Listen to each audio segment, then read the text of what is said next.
எல்லோரும் முழங்கால் படியிடுவோம்.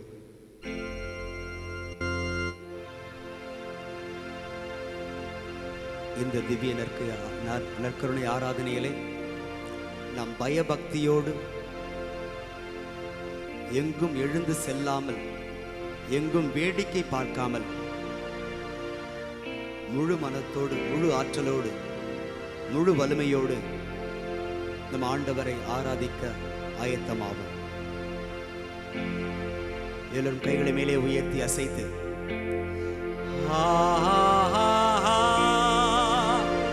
அல்லேலூயா பாடுவோம். அல்லேலூயா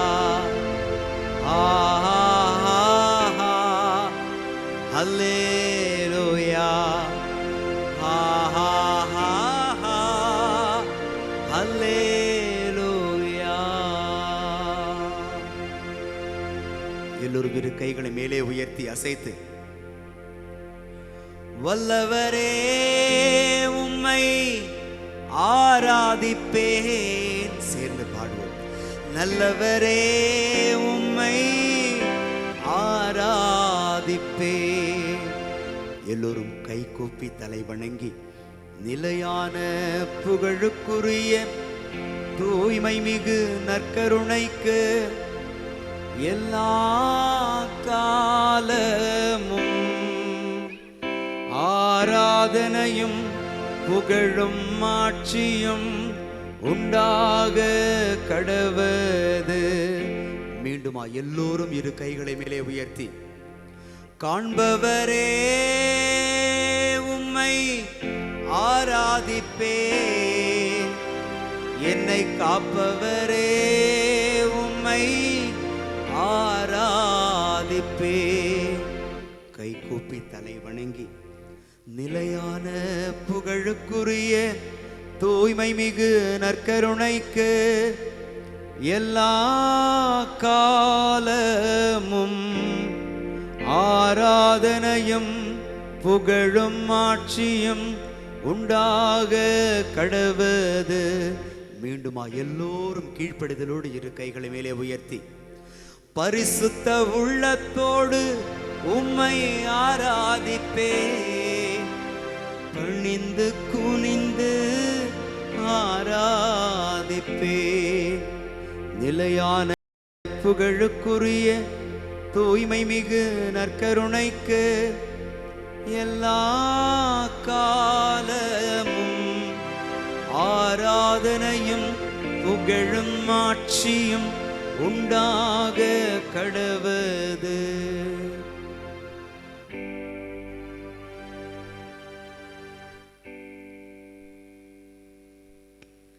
ஆண்டவர் பரிசுத்த வல்லமையும் இரக்கமும் நிறைந்த கடவுள். அப்படியே கரங்களை கும்பிட்டு ஏசு ஆண்டவரை ஒரு விஷயம் உற்று பார்ப்போம். எல்லாரும் சொல்லுவோம் ஏசு ஆண்டவரே. எல்லோரும் சொல்லுவோம் ஏசு ஆண்டவரே. நற்கருணை நாதரே, கல்வாரி பலியை நற்கருணையில் எங்களுக்கு வெளிப்படுத்துகிறவரே, இந்த அருள் அடையாளத்தின் வழியாக உமது பாடுகளை எங்களுக்கு நினைவூட்டுகிறவரே, உம்முடைய பெரிய இரக்கத்தினால் நன்மை செய்தவரே, பாவத்தில் விழுந்து கிடந்த இந்த மனித இனத்தை பரிசுத்தத்திற்கு உயர்த்தி தந்தவரே, உம்முடைய மேலான கிருபைக்கு முன்பாக எங்களை ஒப்பு கொடுத்து ஜெபிக்கிறோம். இந்த நாள் முழுவதும் எங்களோடு நீர் பயணித்து கொண்டிருக்கிறீர். இந்த பங்கில் வாழக்கூடிய எல்லா மக்களையும் எல்லா குடும்பங்களையும் ஒப்பு கொடுத்து ஜெபிக்கிறோம். உம்மை ஆராதிக்க, உம்மை துதிக்க எங்களுக்கு ஆற்றல் தருவீராக. ஜெப ஆவி எங்களை நிரப்புவாராக. உம்மை புகழ தடையாக இருக்கிற எல்லா தடைகளையும் இயேசுவின் நாமத்திலே நாங்கள் அப்புறப்படுத்துகிறோம். பரிசுத்த வல்லமையும் பரிசுத்த இரக்கமும் எங்களை நிறைத்து ஆசீர்வதித்து வழி நடத்துவதாக. ஹல்லேலூயா, ஹல்லேலூயா, ஹல்லேலூயா, ஹல்லேலூயா, ஹல்லேலூயா, ஹல்லேலூயா, ஹல்லேலூயா, ஹல்லேலூயா, ஹல்லேலூயா. ஹல்லேலூயா. எல்லாம் எந்திரிச்சு நிற்போமா? கடவுளை நம்ம இப்போ ஆராதித்து பாட இருக்கிறோம். காலையிலேயே நான் சொன்னேன் இல்லைங்களா, ஆராதிக்கிற போது என்ன நடக்கிறது? ஆவியானவர் உங்களை நிறைத்து ஆசீர்வதிப்பார். ஆவியானவருடைய ஃபில்லிங் இந்த நேரம் தான் நடக்கும். அதனால தான் நாங்கள் சொல்லுவோம், நீங்கள் இது மாதிரி துதிக்கிற போது அமைதியாக இருக்காதீங்க. பிசாசு என்ன செய்வான்? இந்த நேரத்தில் ஆத்மாவையும் அவங்களுடைய நாவையும் கட்டிடுவான். இந்த நாவு கட்டப்பட்ட நிலையில் இருக்கிற போது அவங்களால துதிக்க முடியாது. இப்போ நம்ம என்ன செய்யணும்னா, இதை உணர்ந்து இந்த உடலுக்கு எதிராக நின்று நம்ம பாட்டு பாடணும், ஆண்டவரை துதிக்கணும். நம்ம ஃபோர்ஸ் பண்ணணும், இந்த பாடியை ஃபோர்ஸ் பண்ணணும். அப்போ தான் நம்ம இதில் ஜெயிக்க முடியும். சின்ன பிள்ளைங்க எல்லாம் உங்கள்கிட்ட நம்ம வேடிக்கை பார்த்துட்டு இருந்துடக்கூடாது. இது ஒரு துதி கன மகிமையை கடவுளுக்கு கொடுக்குற ஒரு அற்புதமான நேரம். எல்லோரும் சேர்ந்து இந்த ஆராதனை பாடலை பாடி கரங்களை தட்டி நாவை திறந்து, சில பேர் கை தட்டுவாங்க, வாய் திறக்க மாட்டாங்க. வாயை முதல்ல திறக்கணும், பாடணும், அதுதான் முதல்ல. அப்புறம் கை தட்டுவது, அப்புறம் உற்சாகமாக ஆண்டவரை உணர்வில் துதிப்பது. இதெல்லாம் சேர்ந்து செய்யும்போது அவர்கள் ஆசீர்வாதம் பெற்றுக்கொள்வார்கள். துதித்து இப்பொழுது ஆண்டவரை ஆராதிப்போம்.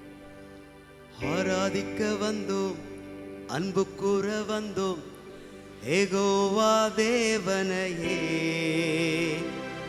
துதித்திட வந்தோம், தொழுதிட வந்தோம், தூயவரே சுவையே. கைகளை தட்டி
ஆராதிக்க வந்தோம், அன்பு கூற வந்தோம், யெகோவா தேவனையே. துதித்திட வந்தோம், தொழுதிட வந்தோம், தூயவரே சுவையே. பாடுவோம். ஆராதிக்க வந்தோம், அன்பு கூற வந்தோம், யெகோவா தேவனையே. துதித்திட வந்தோம், தொழுதிட வந்தோம், தூயவரே சுவையே.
நேரத்திற்காய் நன்றி செலுத்துகிறோம். இந்த இரக்கத்திலே பிள்ளைகளை ஆசீர்வதித்துக் கொண்டிருக்கிறேன். தொடர்ந்து அவர்கள் இந்த இரக்கத்திலே நிலைப்படுத்த தேவ கிருபை அவர்களுக்கு உதவி செய்வதாக இயேசுவின் நாமத்திலே ஒப்பு கொடுத்து ஜெபிக்கிறோம். ஜெபம் கேளும் நல்ல பிதாவே, ஆமென். அப்படி அமர்ந்து கொள்வோம். அன்புக்குரியவர்களே, இன்றைக்கு நம்ம ஒரு சிறப்பான காரியத்தை குறித்து நாம் சிந்தித்து கொண்டிருக்கிறோம். ஆண்டவருடைய இரக்கத்திலே நம்ம என்ன செய்து கொண்டிருக்கிறோம் அப்படின்னா, வியாகுலம் அப்படிங்கிறதுக்கும் தூய்மை அப்படிங்கிறதுக்கும் இருக்கிற தொடர்பை நம்ம பார்த்துட்டு இருக்கிறோம். காலையிலேருந்து நான் பல பேட்கோள்கள் வழியாக உங்களுக்கு அதை நாங்கள் உணர்த்தி கொண்டே இருக்கிறோம். சாலமனின் ஞான நூல் 7:28 சொல்லுகிறது. சாலமனின் ஞான நூல் 7:28 சொல்லுகிறது, ஞானத்தோடு வாழ்கின்றவர்கள் மீது அன்பு செலுத்துவது போல வேறு எதன் மீதும் கடவுள் அன்பு செலுத்துவதில்லை. நல்லா யோசிச்சு பாருங்க, மண்டைக்குள்ள இதெல்லாம் ஏற்றணும். நம்ம ஞானத்தோடு வாழ்கின்றவர்கள் மீது அன்பு செலுத்துவது போல வேறு எதன் மீதும் கடவுள் அன்பு செலுத்துவதில்லை. அப்படின்னா நம்ம எல்லாரும் ஞானத்தோடு வாழணும்னு ஆண்டவர் விரும்புகிறாரு. அந்த ஞானத்தினுடைய நிலையைத்தான் இந்த சிறப்பான நேரத்தில் நம்ம உணர்ந்து கொண்டு இருக்கிறோம், உணர முயற்சித்து கொண்டு இருக்கிறோம். இந்த துன்பம் அப்படிங்கிற ஒரு காரியம் வரவேற்கக்கூடிய ஒரு காரியமாக இருக்குது. துன்பத்தை நம்ம வரவேற்கணும். கிறிஸ்தவர்களுக்கு இதுதான் அழைப்பு. சீடர்னு நம்ம சொல்லிக்கிட்டே இருப்போம். இயேசு சீடர்களை அழைத்தார், சீடர்களோடு பேசினார் அப்படின்னு. இப்போ யார் இந்த காலகட்டத்தில் சீடர்கள் அப்படின்னு கேட்டால் நீங்கள் பைபிளை காட்டக்கூடாது. இந்த காலகட்டத்தில் யார் சீடர்களாக அழைக்கப்பட்டிருக்கிறாங்க அப்படின்னா, திருமுழுக்கு பெற்ற பிள்ளைகள் தான் சீடத்துவத்துக்குள்ளே அழைக்கப்பட்டிருக்கிறார்கள். பிரைஸ் எல்லாம். 12 சீடர்களை இயேசு அழைச்சாரு. 11 பேர் அவருடைய சீடத்துவத்துக்குள்ளே நின்னாங்க, கீழ்ப்படிதலோடு நின்னாங்க. ஒரே ஒருத்தர் கீழ்ப்படியலை, அவர் வெளியில் போயிட்டார், சீடர்லேருந்து நீக்கப்பட்டுட்டார். அதே மாதிரி நீங்கள் கீழ்ப்படிதல் இல்லாத பிள்ளைகளாக இருந்தீங்கன்னா நீக்கப்படுவது உறுதி. அதைத்தான் இயேசு சொல்கிறாரு. திருமண விருந்து ஓமையில் சொல்கிறாரு, அழைக்கப்பட்டவங்க நிறைய பேர், ஆனால் எல்லாரும் திருமண விருந்திற்குள்ளே போகலை. அதைத்தான் இந்த இடத்துல நம்ம புரிந்து கொள்ளணும். சீடத்துவத்திற்கு கடவுள் உங்களையும் என்னையும் பெயர் சொல்லி அழைச்சிருக்கிறாரு. அந்த சீடத்துவத்தை உணர்ந்து கொள்ள வேண்டும். சீடத்துவம்னா என்ன? துன்பங்களை தாங்குவது. ஆண்டவர் அழகாக சொல்கிறாரு. நிறைய இடத்துல இதை நீங்கள் கேட்டுட்டு இருப்பீங்க. என் சீடனாக இருக்க விரும்புகிறவன் என்ன செய்யணும்? தன் சிலுவையை தூக்கி கொண்டு என் பின்னே வரட்டும். அப்போது துன்பத்தை தாங்குகிறவன் மட்டும்தான் எனக்கு சீடனாக இருக்க முடியும். அதைத்தான் ஆண்டவர் இந்த நேரத்தில் நமக்கு உணர்த்திட்டே இருக்கிறாரு. பிலிப்பியர் 3:3 ஆண்டவர் சொல்றார் பாருங்க, உடலை சார்ந்தவற்றில் உறுதியான நம்பிக்கை கொள்ளாமல் கடவுளின் ஆவிக்கேற்ப வழிபட்டு கிறிஸ்து இயேசுவை பெருமைப்படுத்தும் நாமே உண்மையான விருத்த சேதனம் செய்து கொண்டவர்கள். விருத்த சேதனம் செய்து கொள்கிற அடையாளம் என்பது ஒரு ஸ்பெஷல் சாய்ஸ். யூதர்களுக்குன்னு இருந்த ஒரு செலெக்ஷன்.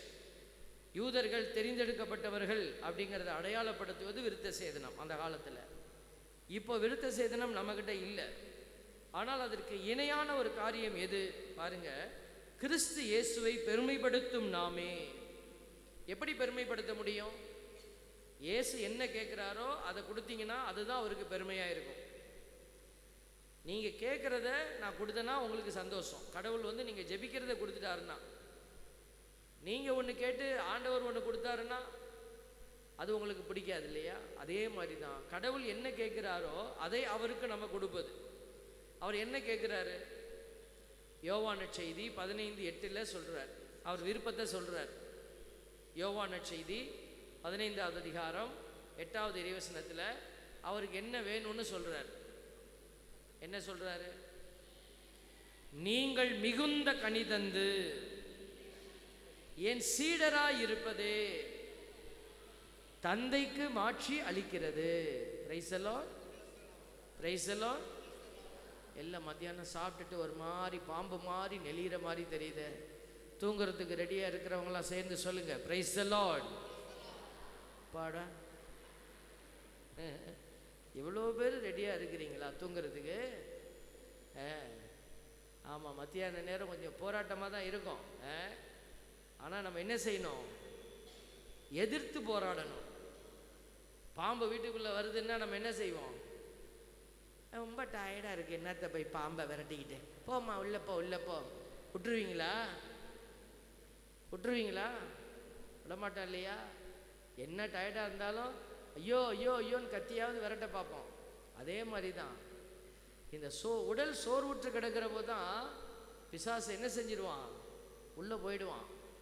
அதனால தான் ஆன்மாவுக்கு சோர்வு கிடையாது. உடம்புக்கு வேணா சோர்வு வரலாம், ஆன்மா எப்போதும் விழிப்பாக இருக்கணும். Price the Lord. உடம்பு தூங்கலாம், ஆன்மாவுக்கு தூக்கம் கிடையாது. உடல் தூக்கம் ஓகே, அட்ஜஸ்ட் பண்ணிக்கலாம். ரொம்ப நேரமாக கேட்டுக்கிட்டு இருக்கிறோம், கொஞ்சம் அப்படியே ரெண்டு அப்படி ஒரு தலையை கீழே விழலாம். ஆனால் சேரில் உட்காந்துருக்கிறவங்க கொஞ்சம் பார்த்து தூங்குங்க, கீழே உருட்டி அடிச்சுக்கிட்டு விழுந்துடக்கூடாது. அதனால் நல்லா பார்த்து நிதானமாக தூங்கணும், தலையெல்லாம் ஆட்டாமல் தூங்கணும், தெரிஞ்சிடும் பக்கத்தில். நான் சின்ன பிள்ளையாக இருக்கும்போது, உங்களை மாதிரி சின்ன பிள்ளைங்களாக நான் இருக்கும்போது நான் ஜெபம் பண்ணுவாங்க வீட்டில், அப்போல்லாம் தூங்கிடுவேன். அப்போ எங்கள் அப்பா என்கிட்ட சொன்னார், செபம் பண்ணும் போதெல்லாம் நீ தூங்குறப்பான்னாரு. ஆமாப்பா, இந்த செவமாலையை எடுத்தோன்னையும் செவமாலையிலேருந்து ஒரு பவர் வருது, அது என்ன பவர்னே தெரியல, எனக்கு நல்லா தூக்கம் வருதுப்பா அப்படின்னு. அது செவமாலையிலேருந்து வரலப்பா, செபம் பண்ணும்போது பிசாசு உன் பக்கத்தில் உட்காந்தி அது வாழை எடுத்து உன் வாயில் வச்சிருந்து நீ நல்லா சப்பிக்கிட்டே தூங்குற அப்படின்னார். அன்னைக்கு தூக்கம் போயிடுச்சு. செவம் பண்ணும்போது கோயிலுக்கு போகும்போது எனக்கு தூக்கமே வராது. ஏன்னா அப்படி கண்ணு அசந்துச்சுன்னா எனக்கு வாள் தான் ஞாபகம் வரும். அதனால தான் நான் யாரையும் தூங்காதுன்னு சொல்லவே மாட்டேன். தூங்குறவங்க தூங்குங்க. ஆனால் ஒன்று மட்டும் உண்மை, நீங்கள் வெளியில் போவீங்க இல்லையா, அப்போ பக்கத்தில் இருக்கிறவங்க சொல்லுவாங்க, ஏக்கா இந்த வாள் 1 மணி நேரமாக அவன் வாயில் தான் இருந்துச்சு அப்படி. பிசாசு வாயில் வச்சுக்கிட்டு இருக்கணும்னு ஆசைப்படுறவங்களாம் சேர்ந்து சொல்லுங்க, பிரைஸ் தி லார்ட். அதுக்கும் ஆடியன்ஸ் இருக்கிறாங்க, எல்லாத்துக்கும் ஆடியன்ஸ் இருப்பாங்க. தேவ பிள்ளைகளே, அவனோட சங்காத்தமே நமக்கு வேண்டாம், ஆண்டவரோடு இருந்தால் போதும். Price the Lord. உம்மோடு இருப்பதுதான் உள்ளத்தின் வாஞ்சையா, உம் சித்தம் செய்வதுதான் இதயத்தின் ஏக்கமையா. சொல்லுங்க, உம்மோடு இருப்பதுதான் உள்ளத்தின் வாஞ்சையா, உம் சித்தம் செய்வதுதான் இதயத்தின் ஏக்கமையா. ஏசையா உம்மைத்தானே கண் முன்னே நிறுத்தியுள்ளேன். சொல்லுங்க, ஏசையா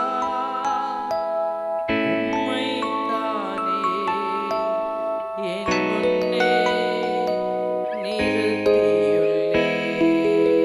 Praise the Lord. Hallelujah. நம்ம யாரை கண் முன்னாடி நிறுத்தணும்? ஏசப்பாவை தான் நிறுத்தணும். Price the Lord. பாருங்க, அதுக்கு தான் சொல்லி கொடுத்துக்கிட்டு இருக்கிறோம் உங்களுக்கு.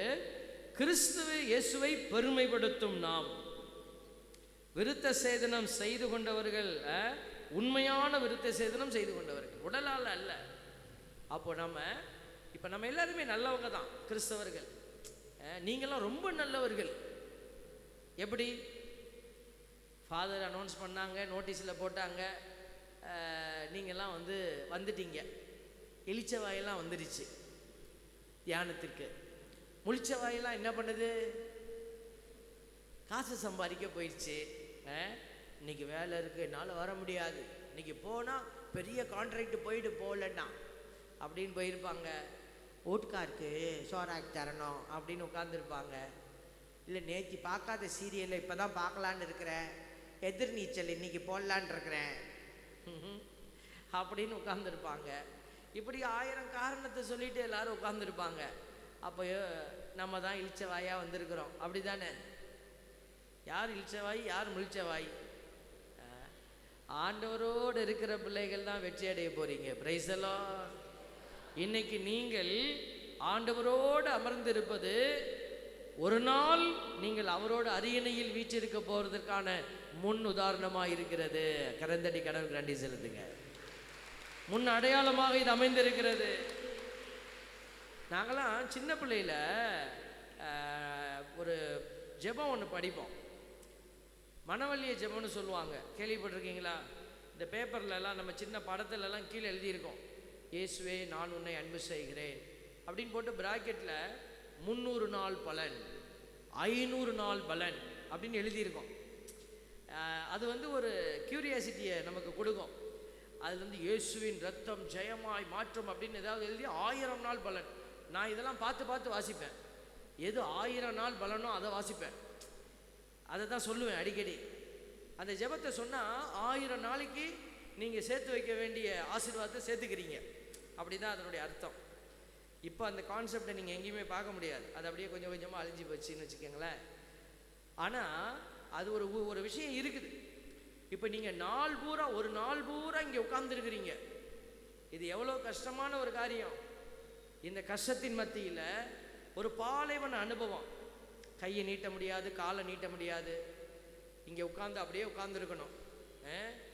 மம்மி மாதிரியே உட்காந்துருக்கணும். மம்மின்னா உங்களை சொல்லலை, மம்மிலாம் சொல்லலை, அந்த எகிப்தில் இருக்கிற மம்மியை சொல்கிறேன். காலை நீட்ட முடியாது. வீட்டில் இருந்தால் என்ன செய்யலாம்? இப்போ டிவியில் போட போகிறாங்கலாம், டிவியில் போடுவார் ஆல்பர்ட் சாமின்னு நிறைய பேர் வீட்டிலேயே பார்த்துக்கலான்னு இருப்பாங்க. வீட்டில் இருக்கும்போது என்ன செய்யலாம்? அப்பாடா கால் ஒரு மாதிரி கடுக்கிறே, அந்த ஸ்டூலை கொஞ்சம் போடுப்பா அப்படின்னு தூக்கி போட்டுக்கலாம் காலை. ஆல்பர்ட் சாமி வந்து எதாவது பார்க்க போகிறாரா? டிவியில் பார்க்க முடியாது. பூசை கூட நீங்கள் டிவியில் பார்த்துக்கலாம், வலிக்காமல் பார்க்கலாம். நற்கருணை சாமியார் தூக்கும் பொழுது அவர் பாடுபட மனமு வந்து அப்பத்தை எடுத்து, நீங்கள் கையில் ஒரு சூப்பை எடுத்து, மட்டன் சூப்பை எடுத்து, அவர் வான் உயர்த்தி இவர் வாய்க்கு உயர்த்தி அதை ஒரு சிப்பு குடிச்சிக்கிட்டே கேட்கலாம், ஆண்டவரே அப்படின்னலாம். ஆண்டவர் என்ன கண்ணை நோண்டிடுவாரா? ஒன்றும் செய்ய மாட்டார். காப்பி குடிச்சிக்கிட்டே பூசை பார்க்கலாம். ஆனால் கோயிலுக்கு வந்து பூசை பார்க்கறது, இந்த மாதிரி தியானத்தை அடையாதுங்கிறது மிகப்பெரிய ஒரு பாலைவன அனுபவம். அங்கே தான் இருக்குது ஆசீர்வாதம். Price the Lord. இதைத்தான் நான் சொல்லிக்கிட்டே இருக்கிறேன். துன்பத்தை ஏற்காமல், துயரம் இல்லாமல் நான் நேராக மோட்சத்துக்கு போயிடணும்னு நினைக்கிறோமே, இது நடக்காது. தூய்மை தூய்மை தூய்மையற்றவர்கள் கடவுளை காண முடியாது. பைபிள் எழுதியிருக்கா? எங்க எழுதியிருக்கு? பைபிளில் தான் சாமி எழுதியிருக்கு. தூய உள்ளத்தோர் பேறு பெற்றோர் ஏனெனில் அவர்கள், எங்க எழுதியிருக்கு?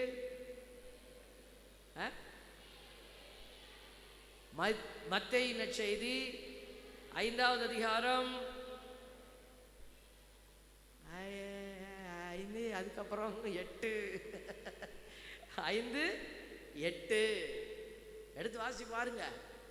ஆமாம், இருக்குதா இல்லையான்னு ஒரு ரெஃபரன்ஸ் கொடுத்துருவோமே. ஃபஸ்ட்டு வாசிக்கிறவங்க மோட்சத்துக்கு போயிடுவீங்க.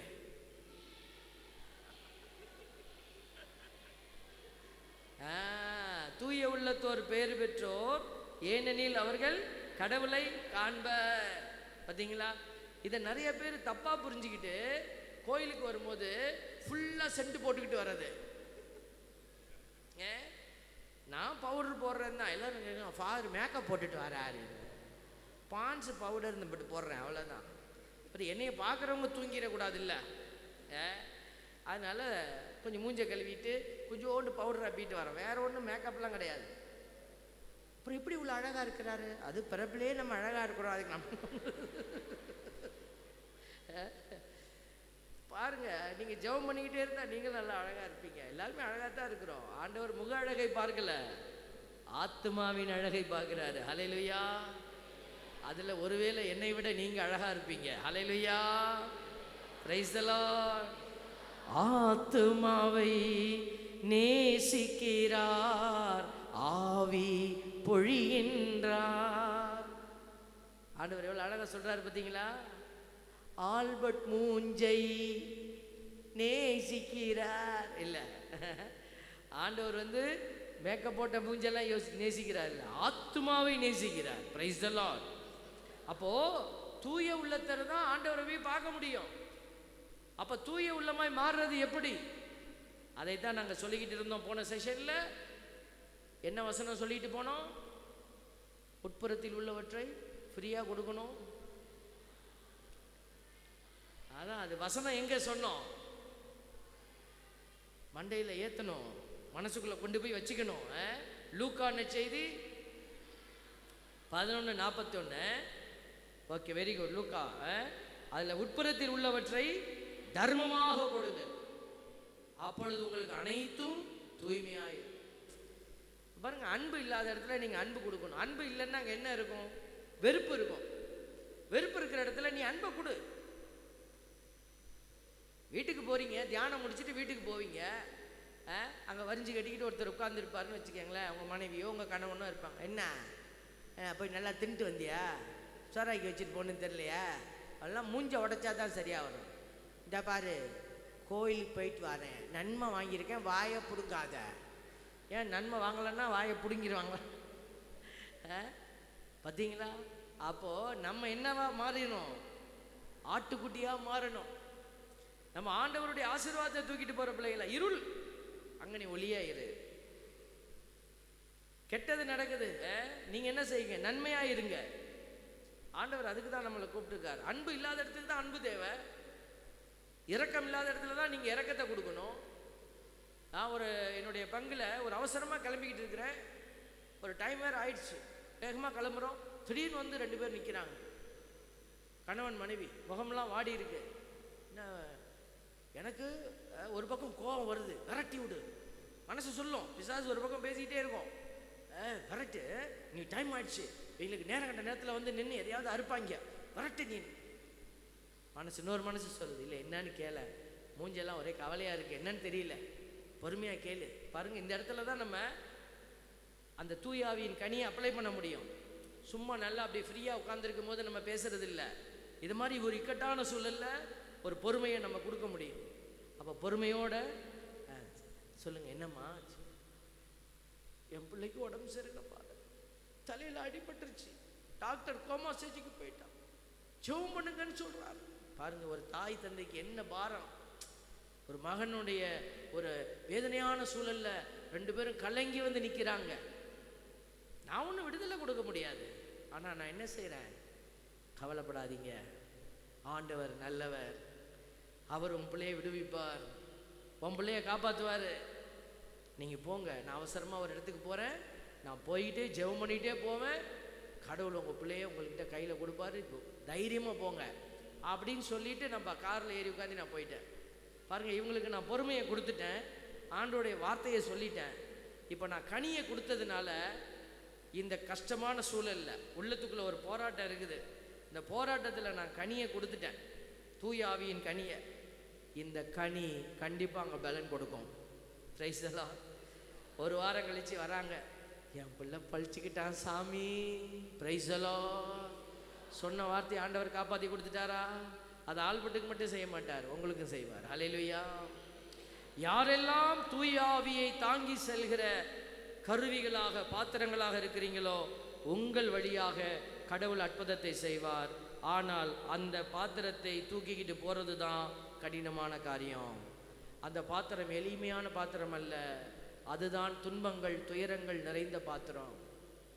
துன்பத்தோட துயரத்தோட நம்ம ஆண்டவர்கிட்ட பயணிக்கணும். உங்கள் துன்பத்தை கடவுளுக்கு கொடுங்க. ஆண்டவர் அதான் கேட்குறார், உன்னுடைய துன்பத்தை எனக்கு கொடு. அவிலா தெரசம்மாள் ஒரு முறை வாகனத்தில் ஒரு மாட்டு வண்டியில் போயிட்டு இருக்கிறாங்க, கூண்டு வண்டி, பணி செய்கிறதுக்காக போகிறாங்க. அந்த வண்டி கொடை சாஞ்சி கீழே விழுந்து மேலெல்லாம் அடிபட்டுருச்சு. அந்த துன்ப துயரத்தில் அவங்க ஆண்டவரை நோக்கி கூப்பிடுறாங்க. அவங்களுக்கு ஒரு பெரிய ஆசீர்வாதம் இருந்துச்சு, இயேசுவை முகமுகமாக பார்த்து பேசுவாங்களாம். அவங்க அந்த துன்ப நேரத்தில் அந்த காயத்திலெல்லாம் தொடச்சிக்கிட்டு இப்படி உட்காந்துக்கிட்டு ஓரமாக துன்பப்பட்டுக்கிட்டு இருக்கும் போது இயேசு சிரிச்சுக்கிட்டே வந்தாராம்.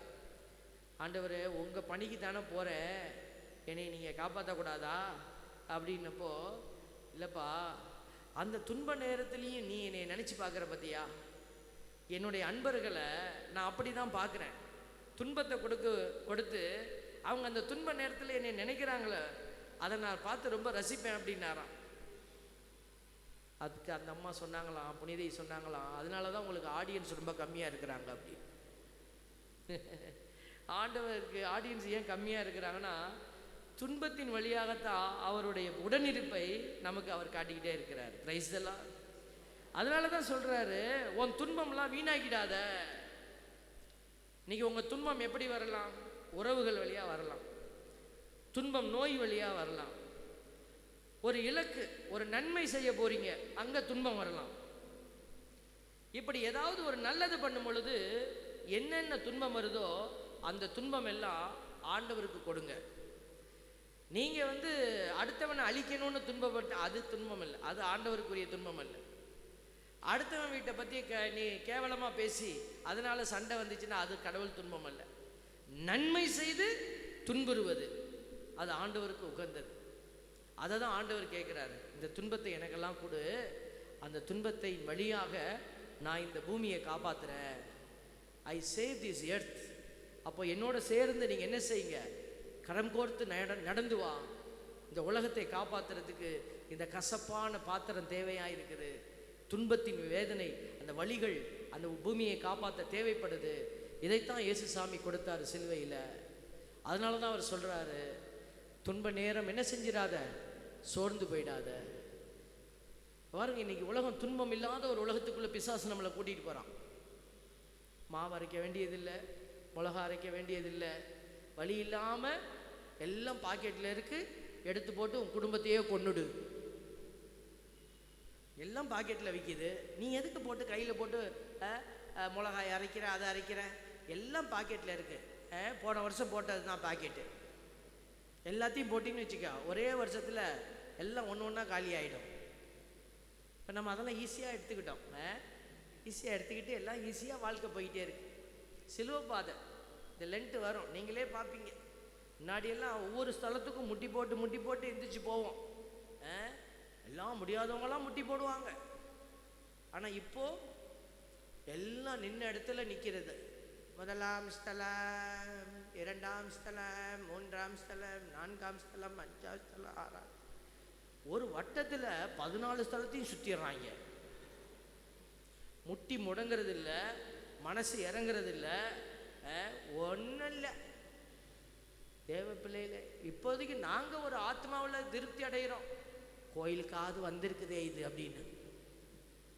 வீட்டிலையே உட்காந்துக்கிட்டே சிலுவை பாதை செய்கிறவன் இருக்கிறேன், ஆடியோவில் போட்டு சிலுவை பாதை செய்கிறேன். தேவ பிள்ளைகளே, நம்மளையே நம்ம ஏமாற்றி கொள்ளக்கூடாது. ஆண்டவர் நம்மளை கூப்பிட்டுட்டே இருக்கிறார். பிரைஸ் தி லார்ட், ஹல்லேலூயா. எந்த பயணத்துக்கு? இயேசுவோட சிலுவை சுமந்து பயணிக்கிற பயணம். ஆண்டவர் சொல்றாரு, நேரம் சோர்ந்து விடாதே. என்ன செய்யக்கூடாது? சோர்ந்துடாத. மாதாமா தான் சொல்றாங்க. அவங்க வாழ்க்கையெல்லாம் துன்பம். அவங்க என்னைக்கு சந்தோஷமா இருந்திருப்பாங்க சொல்லுங்க பாப்போம். இயேசுவை பெற்றெடுக்கணும்னு சொல்லி செய்தி வந்ததுலே இருந்து துன்பம் ஆரம்பிச்சிருச்சு. நம்ம சொல்றோம் மங்கள வார்த்தை ஜெபம். மாதாமாவுக்கு அது மங்களம் தான், ஆனால் அடுத்தவனுக்கு அமங்கலம். ஏன்னா கல்யாணத்துக்கு முன்னாடி கர்ப்பமாக இருக்கிறாங்களே, பக்கத்து வீட்டுக்காரன் என்ன சொல்லியிருப்பான்?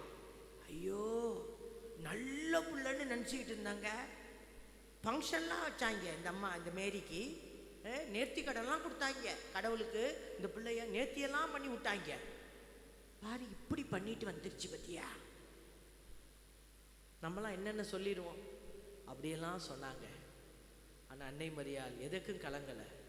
அவங்க மனசில் உள்ளத்தில் எல்லாத்தையும் இருத்தி சிந்தித்து கொண்டே இருந்தார்கள். ஒரே நம்பிக்கை, இதுதான் அவங்க மனசில் நினைச்சாங்க. துன்ப நேரம் சோர்ந்து விடாதே, ஜீவ கிரீடம் உனக்கு தருவேன், சீக்கிரம் வருவேன், அழைத்து செல்வேன், எழுந்து ஒளி வீசு. முடங்கி உட்கார்ந்திக்காத, எழுந்து ஒளி வீசு. அதை தான் ஆண்டவர் சொல்றாரு யோவான் செய்தி 15:8, மிகுந்த கனி தந்து என் சீடராயிரு. இது ரெண்டு இருந்தீன்னா போதும், என் தந்தைக்கு நீ மாட்சி அளிக்கிற. என் தந்தைக்கு மாட்சி அளிக்கிற பிள்ளைகளுக்கு அவர் மாட்சியை அளிப்பார். Price the Lord. இது ரெண்டு கஷ்டம். மிகுந்த கனி கொடுப்பது, சீடராய் இருப்பது, ரெண்டு கஷ்டம். அதனால தான் ஆண்டவர் இன்னைக்கு இந்த சீடத்துவத்துக்குள்ள நம்மளை அழைச்சிட்டு போயிட்டே இருக்கிறாரு. ஆண்டவருடைய பிள்ளைகள் இப்போ 3 மணிக்கு குருக்கள் உங்களுக்காக பாவ அறிக்கையை கேட்க இருக்கிறாங்க. பாவத்தை குறித்து நம்ம பேச போகிறோம், பாவத்தை குறித்து சிந்திக்க போகிறோம். ஸோ குருக்கள் உங்களுக்காக பாவ சங்கீதனம் கேட்க இருக்கிறாங்க. நீங்கள் போய் நாங்கள் நடத்திக்கிட்டே இருப்போம், நீங்கள் போய் பாவ சங்கீதனம் நடுவில் செஞ்சுக்கங்க. நீங்கள் எங்களுக்காக நாங்கள் டைம்லாம் கொடுக்க மாட்டோம். தனியாக நீங்களாக எந்திரிச்சு போய் ஒன்றும் எங்களுக்கு ஒன்றும் டிஸ்டர்பன்ஸ் கிடையாது. தியானம் பண்ண இது பாவ சங்கீதனம் பண்ண போகிறவங்க நீங்கள் போய் பண்ணிட்டு வந்துடுங்க. பாவ சங்கீதனம் எப்படி பண்ணணும்னு நிறைய பேருக்கு மறந்து போயிருக்கோம். பாவத்தை ஒழிச்சு வச்சுக்கிட்டு உட்காரக்கூடாது, வயிற்றுலையும் எதுவும் அடக்கி வைக்கக்கூடாது. அப்படி தானே? உடம்புல கழிவுகள் அடக்கி வைக்கலாமா? அடக்கி வைக்கக்கூடாது. அதே மாதிரி மனசில் பாவத்தையும் அடக்கி வைக்கக்கூடாது. உடனே அதை என்ன செய்யணும்? கிளியர் பண்ணணும். காலில் செருப்பு போட்டுக்கிட்டு அப்படியே போகிறீங்க ஒரு ஃபங்க்ஷனுக்கு, காலில் ஏதாவது அசிங்கம் ஒட்டிருச்சுன்னா என்ன செய்வீங்க? ஃபங்க்ஷன்லாம் போயிட்டு அதுக்கப்புறம் கழுவிக்கிறேன்னு நினைப்பீங்களா? அப்படி தான் செய்வீங்களா? ஒட்டுன உடனே என்ன செய்வீங்க? புடவையை தூக்கி பிடிச்சி காலை தூக்கிக்கிட்டு போய் அடுத்தவங்க வீட்டு வாசப்படியில் அப்படியே தேய்ச்சி எவன் வீடு நார்னா நமக்கு என்னப்பா? ஏதாவது 2 வீலர் வண்டி நின்றுச்சுன்னா அது மேலே தடவி, எங்கேயாவது தடவி நான் சுத்தமாகணும்னு நினைக்கிறேன்ல. இதயத்தில் மட்டும் எப்படி நம்ம பாவத்தை தூக்கிக்கிட்டு போக முடியும்? பாவத்தை தூக்கிக்கிட்டு போகிறோம். பல வருஷமாக பாவ சங்கீதனம் செய்யாதவங்க இருப்பீங்க, தயவு செய்து இந்த வாய்ப்பை பயன்படுத்தி கொள்ளுங்க.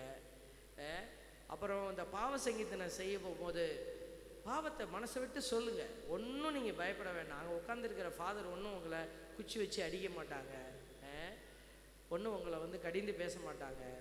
இயேசுவின் பெயரால் தான் உங்களை மன்னிக்கிறாங்க. அதனால பாவத்தெல்லாம் என்ன செய்யக்கூடாது? மறைச்சி சொல்லக்கூடாது. சாமி நான் எட்டி பார்த்துட்டேன், நான் மோந்து பார்த்துட்டேன் அப்படின்லாம் ஏதாவது மறைச்சி சொன்னால் சாமியாருக்கு என்னன்னே புரியாது. புரியாத மொழியிலெல்லாம் பாவ சங்கீதனம் செய்யக்கூடாது. சில பேர் போய் ரொம்ப டெக்னிக்காக என்ன பண்ணுறாங்க? புடவையை தூக்கி வாயை வச்சு மூடிக்கிறாங்க. ஆண்டவரே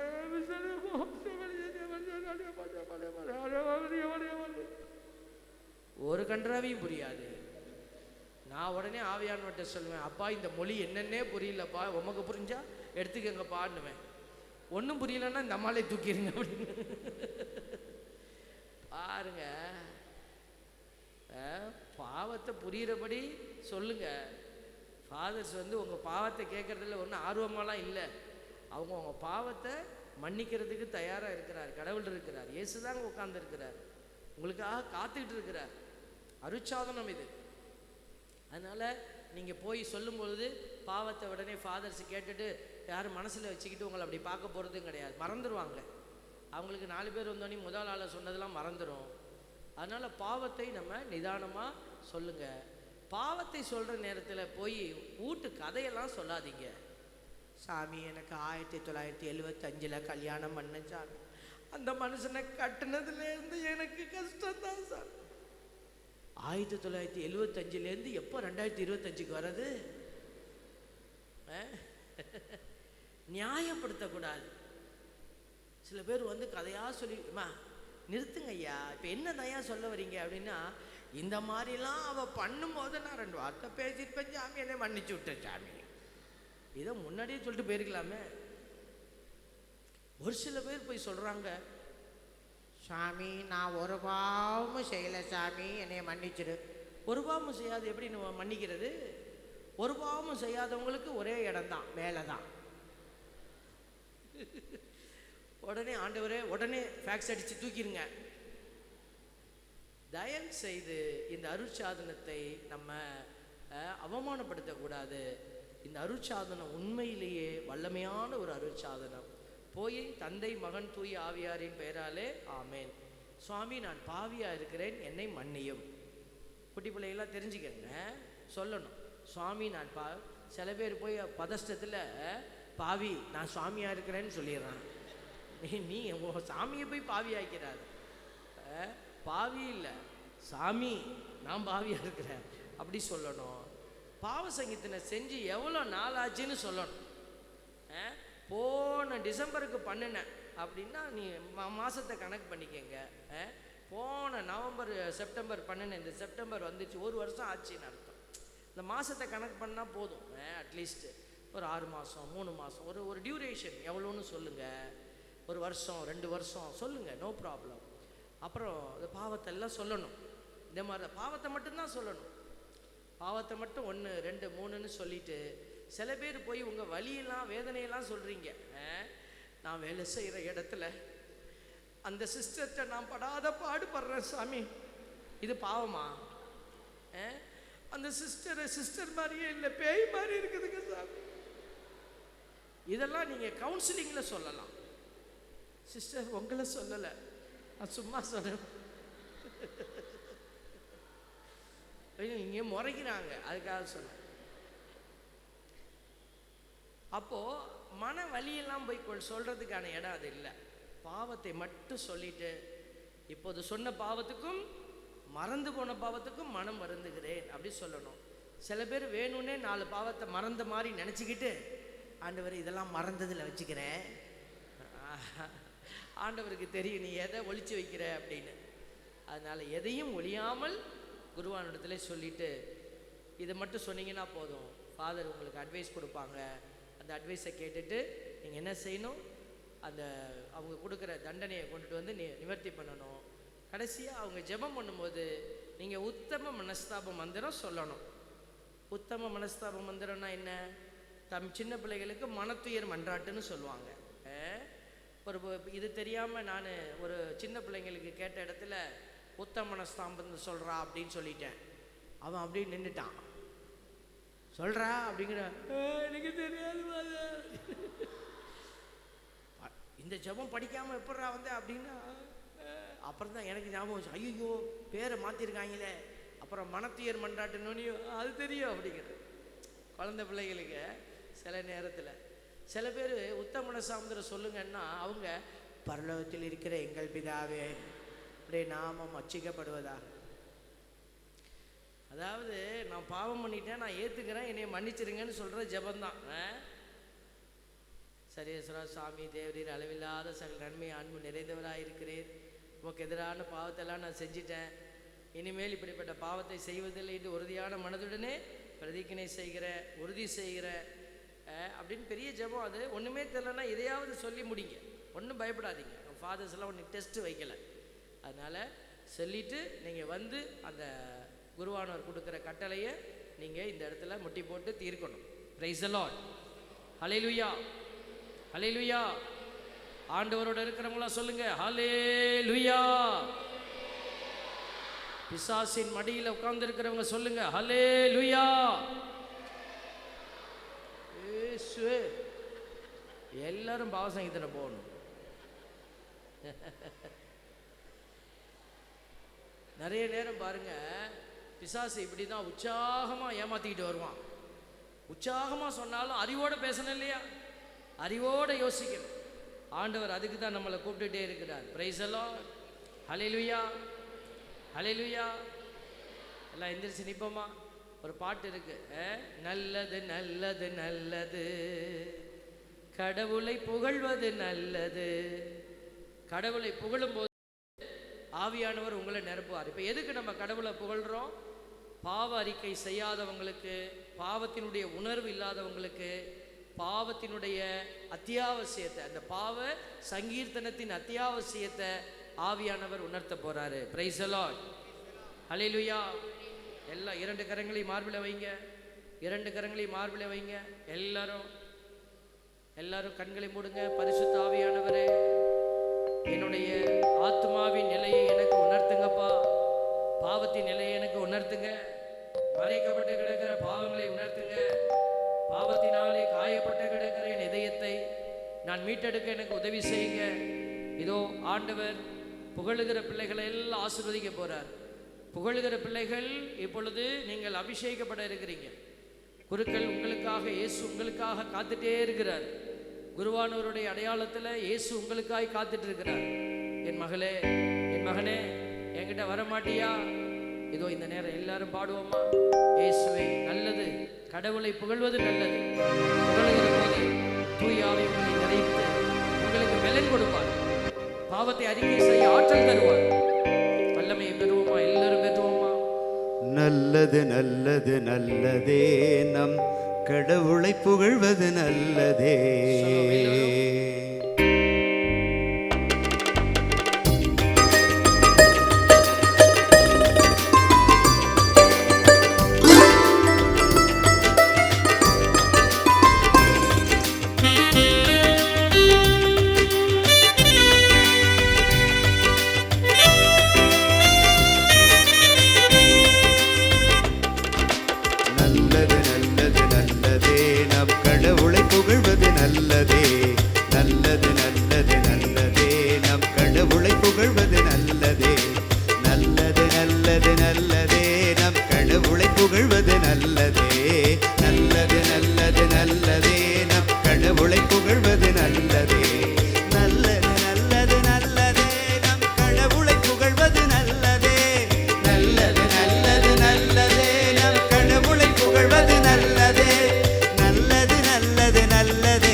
இயேசுவே நன்றி, இயேசுவே நன்றி, இயேசுவே நன்றி, ஆண்டவரே நன்றி, பரிசுத்த ஆவியானவரே நன்றி. பரிசுத்த ஆவியானவரே, ஆத்மாவின் பாவங்களை ஆத்துமாவின் பாவங்களை களைவதற்காக அருட்சாதனங்களை கொடுத்தவரே நன்றி. அருட்சாதனம் கொடுத்தவரே நன்றி. இந்த பாவ சங்கீர்த்தனத்திலே என் பாவங்களை மன்னிக்கிறவரே நன்றி. பாவங்களை மன்னிக்கிறவரே ஹல்லேலூயா, ஹல்லேலூயா, ஹல்லேலூயா, ஹல்லேலூயா, ஹல்லேலூயா. ஹல்லேலூயா. அப்படியே அமர்ந்து கொள்ளுங்கள். பாருங்க, கடவுள் ஒரு இடத்துல சொல்லுவார் பாருங்க, நீ பேய் ஓட்டுன, நான் இறைவாக்கு உரைச்சேன், நான் அதை பண்ணேன் இதை பண்ணேன்னு பெருமை அடைக்காத. எதை குறித்து நீ பெருமையாக இருக்கணும்? உன் விண்ணகத்தில் உன்னுடைய பெயர் எழுதப்பட்டிருக்கிறதா என்பதை குறித்து கவனமாயிரு சொல்வாரா இல்லைங்களா? அதே மாதிரி விடுதலை பயண நூலில் பைபிளில் பாருங்கள், 32வது அதிகாரம், பழைய ஏற்பாட்டில் விடுதலை பயண நூல் 32, 33 ஆண்டவர் மோசையிட்ட என்ன சொல்கிறார் பாருங்க. ஆண்டவரோ மோசையிடம், எவன் எனக்கு எதிராக பாவம் செய்தானோ அவனையே என் நூலிலிருந்து நீக்கி விடுவேன். பா, எவ்வளோ பெரிய வார்த்தை பார்த்தீங்களா? அப்போ இயேசுசாமி சொல்லியிருக்கிறாரு, வாழ்வு நூலில் உன் பேர் இருக்குதான்னு மட்டும் பார்த்துக்கொண்டு இருக்கிறார். திருவெளிப்பாட்டில் எழுதப்பட்டிருக்கிறது, உங்களுடைய பெயர் வாழ்வின் நூலில் எழுதப்பட்டிருக்கும் அப்படின்னு மறந்துடாதீங்கன்னு சொல்லியிருக்குது. எல்லா இடத்துலையும் இது வருது. விடுதலை பயண நூலில் எவன் எனக்கு எதிராக பாவம் செய்தானோ அவனுடைய பெயரை அவனையே என் நூலிலிருந்து நீக்கி விடுவேன். அப்போ நீங்கள் என்ன, ஆண்டவருக்கு எதிராக நான் பாவம் செஞ்சிட்டேன் அப்படின்னு நீங்கள் நினைக்கலாம். லூக்கான செய்தி ஆண்டவருடைய மிக அற்புதமான ஒரு அடையாளம். லூக்கான செய்தியில் நம்ம பார்க்குறோம் இல்லைங்களா? ஊதாரி மைந்தன் 15வது அதிகாரம் 21வது இறைவசனத்தில், லூக்கான செய்தி 15வது அதிகாரம் 21வது இறைவசனத்தில், அந்த ஊதாரி மைந்தன் வெளியில் போயிடுவான், திருப்பி வந்துடுவான், அப்பாட்ட வருவான். அவன் அப்பா கிட்ட வந்த உடனேயும் ஒரு விஷயத்தை சொல்லுவான். என்ன சொல்கிறான் பாருங்க. அப்பா, மகனோ அவரிடம், அப்பா, கடவுளுக்கும் உமக்கும் எதிராக நான் பாவம் செய்தேன். இதை மட்டும் வச்சுக்கோங்க. இப்போ அவன் என்ன பாவம் செஞ்சான்? அவனுடைய உரிமைக்குரிய சொத்தை வாங்கிட்டு போனான். அவன் சொத்து, அப்பாவிட்ட அவன் சொத்தை வாங்கிட்டு போனான். என் சொத்தை கொடு அப்படின்னு கேட்டான். அப்பா சொத்தை அவன் திருடிட்டுலாம் போல, அவனுக்கு உரிமைக்குரிய சொத்தை எடுத்துகிட்டு போனான். அதை போய் அவன் அழிச்சான். அவன் போய் விபச்சாரிக்கிட்ட போனா, இல்லை பேசித்தனம் பண்ணுனா, அல்லது அவன் விரயம் பண்ணுனா, ஏதோ ஒன்றா பண்ணிட்டான். இதில் அவன் என்ன பாவம் பண்ணான்? இப்போ இதில் யாருக்காவது அவன் இடையூறு பண்ணானா, எதோ பண்ணான்னு இருக்கா? ஒன்றுமே இல்லையே. இந்த இடத்துல என்ன எழுதப்பட்டிருக்கு பாருங்க. அப்பா கிட்ட அவனுடைய தகப்பன்கிட்ட நிற்கும் போது அப்பான்னு கூப்பிடுறான். முதல் வார்த்தை வருதுங்க. ரெண்டாவது அந்த மகன் சொல்லக்கூடிய வார்த்தை பாருங்க, கடவுளுக்கும் உமக்கும் எதிராக பாவம் செய்தேன். வார்த்தையை போடுறான் பார்த்தீங்களா? எவ்வளோ அழகா நற்செய்தியாளர் அப்படி தான் எழுதி தராரு. எந்த பாவத்தை நீங்கள் எடுத்தீங்கனாலும் அது முதல்ல கடவுளுக்கு உனக்கும் இருக்கிற உறவை துண்டிக்கிறது. பாவம் அப்படின்னு சொல்லிட்டாலே அது முதல்ல கடவுளுக்கும் உங்களுக்கு இருக்கிற உறவை எடுத்துரும். அதுக்கப்புறம் என்ன நடக்குது? நீங்கள் போராடி போராடி தான் ஒவ்வொரு காரியத்தையும் சாதிப்பீங்க. எசையா 59:1 சொல்லப்பட்டிருக்கிறது. 1:2 பாருங்க. உனக்கு உதவி செய்ய முடியாதபடி என் கை குறுகி விடவில்லை, உன் ஜெபத்தை கேட்க முடியாதபடி என் காதுகள் மந்தமாய் போயிடல. உனக்கும் எனக்கும் இடையே பெரிய பிளவை ஏற்படுத்தி இருக்கிறது. எது? உங்கள் பாவங்களே. உன் தீச்செயல்கள் தான் என்னுடைய திருமுகத்தை உனக்கு மூடி வச்சிருக்கு. கடவுள் என்ன செய்யறாரு? திருமுக ஒளியை உன் மீது வீசி உனக்கு ஆசீர் அருள்வாராகன்னு சொல்ற அந்த வசனம் உங்க வாழ்க்கையில நிறைவேறாதபடி அவருடைய முகத்தை மூடிருச்சு. இதனால தான் நம்ம வாழ்க்கையில் நிறைய கஷ்டம், நிறைய வேதனை, கடவுளுடைய திட்டத்தை உணர முடியல. உணர முடியாதப்ப தான் நம்ம என்ன செய்கிறோம்? ஆல்பட்டு சாமிக்கு போன போடுறோம். சாமி கொஞ்சம் உடுக்கடிச்சு பார்த்து சொல்லு சாமி, ஏதாவது நல்லது தெரியுதான்னு. ஏதாவது ஒன்று நம்மக்கிட்ட கேட்குறது. ஒரு அம்மா ஃபோன் பண்ணி கேட்குறாங்க, ஃபாதர் வீடு ஒன்று வாங்கிட்டேன் ஃபாதர், இங்கே ஜெபம் பண்ணி சொல்லுங்கள், அந்த வீட்டுக்குள்ளே போகலாமா வேணாமா என்னன்னு. நான் கேட்டேன், ஏம்மா வீட்டுக்கு படியெல்லாம் வச்சுருக்குறாங்களான்னு கேட்டேன். படியெல்லாம் வச்சுக்க, அப்போ ஏறிப்போ. அது ஏன் என்னிட்ட கேட்குற? வீடெல்லாம் வாங்கியாச்சு, இப்போ நான் போய் வீட்டை விற்றுரு, இனிமேல் வீட்டுக்குள்ளே போவாதன்னா நீ விற்றுட்டு போயிடுவியா? பாருங்க, அப்போ அந்த இடத்துல என்ன பிரச்சனை? அவங்களுக்கு கடவுளிடத்துல அந்த கண்கள் மறைக்கப்பட்டு, கடவுளுடைய முகம் மறைக்கப்பட்டு கிடக்குது. அந்த மகளுக்கு கண்டுபிடிக்க முடியல கடவுளுடைய திட்டம் என்னன்னு. அந்த வீட்டுக்குள்ள போக முடியல, சில பல பிரச்சனைகள். அதனால நம்மகிட்ட ஃபோன் பண்றாங்க. அப்ப என்ன, எதை உடனே நம்ம சரி செய்யணும்? கடவுளுக்கும் நமக்கும் இருக்கிற அன்பு உறவை எது மூடி கிடக்கு, எது மறைச்சு வச்சிருக்கு, அதை சரி செய். அதைத்தான் சொல்லப்பட்டிருக்கிறது பாருங்களேன். இனிமேல் நான் உம்முடைய மகன் எனப்பட தகுதியற்றவன். அந்த மகன் என்கிற உரிமையை இழந்து நிற்கிறான். அந்த மன்னிப்பை கொடுத்து மகனை மீண்டும் உரிமையாளனாக அந்த தந்தை மாத்துறாரு. இதுதான் இப்போ நடக்குதுங்க. நீங்கள் மீண்டும் கடவுளுடைய மகனாக மகளாக மீண்டும் உரிமையை பெற்றுக்கொள்ள போறீங்க. பிரைஸ் தி லார்ட், ஹல்லேலூயா.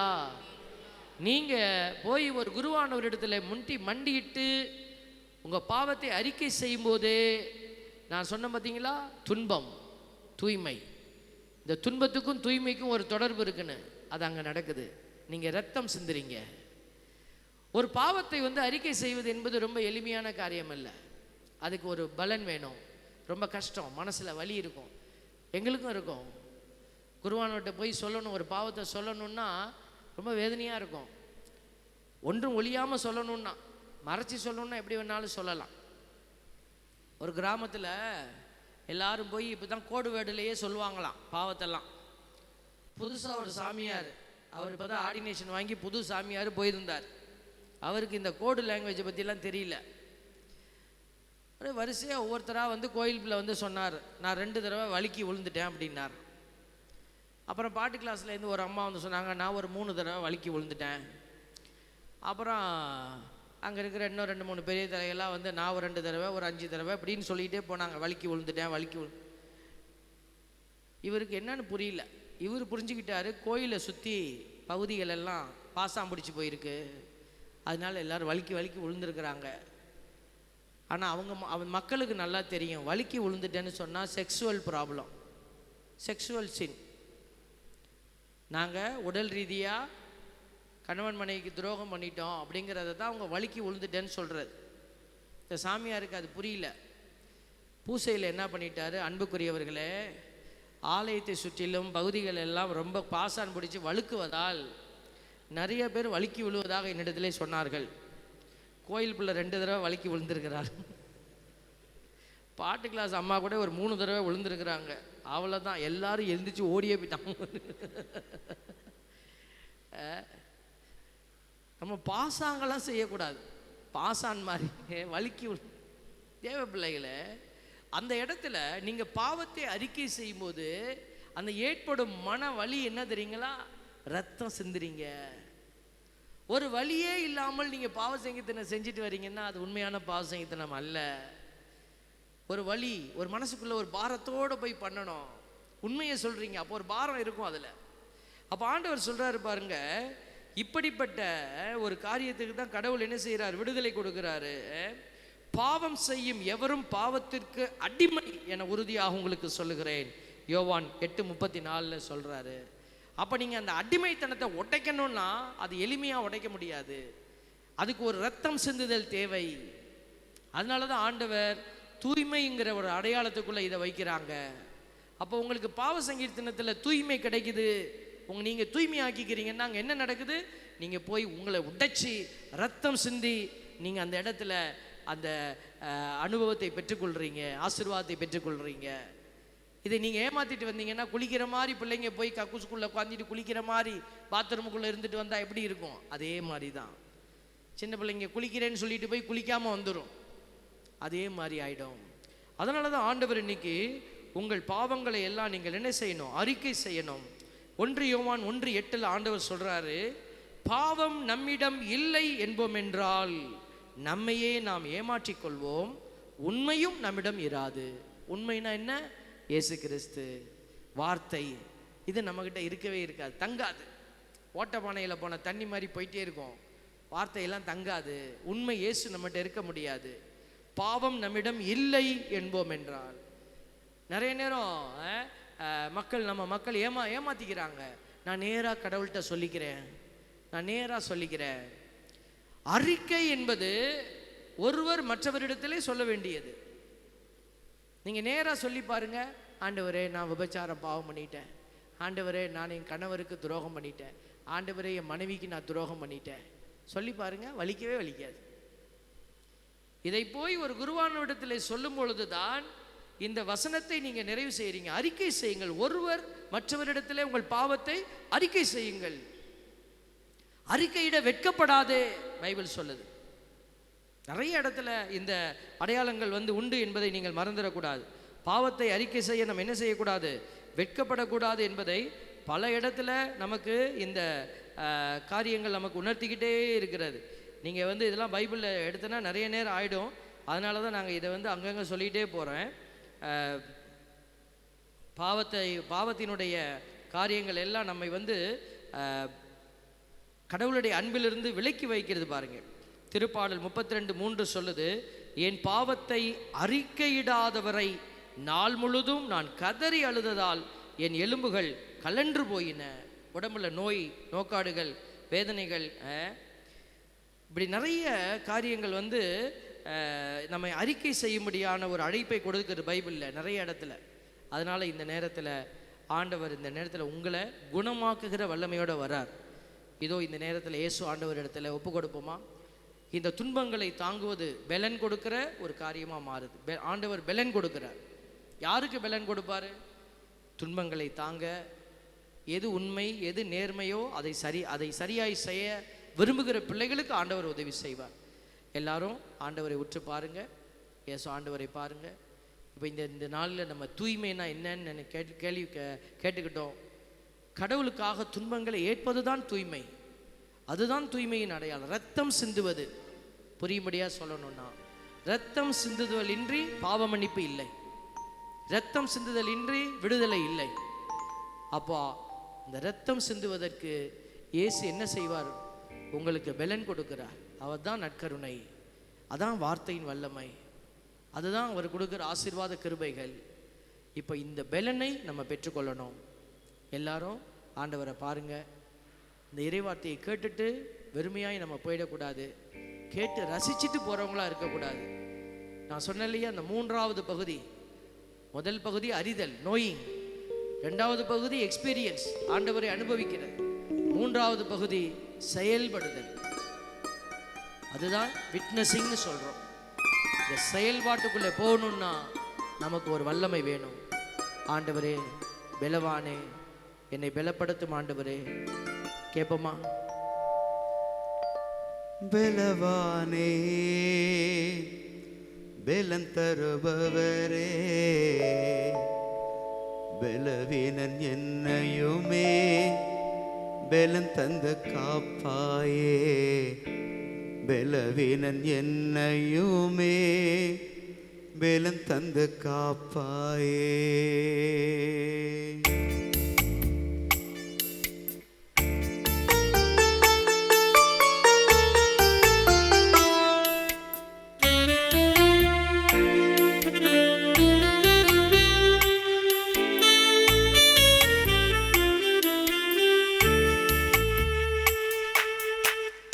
பலவானே, பலன் தருபவரே, பலவீனன் என்னையுமே பலன் தந்து காப்பாயே, பலவீனன் என்னையுமே பலன் தந்து காப்பாயே. பலவானே, பலன் தருபவரே, பலவீனன் என்னையுமே பலன் தந்து காப்பாயே, பலவீனன் என்னையுமே பலன் தந்து காப்பாயே.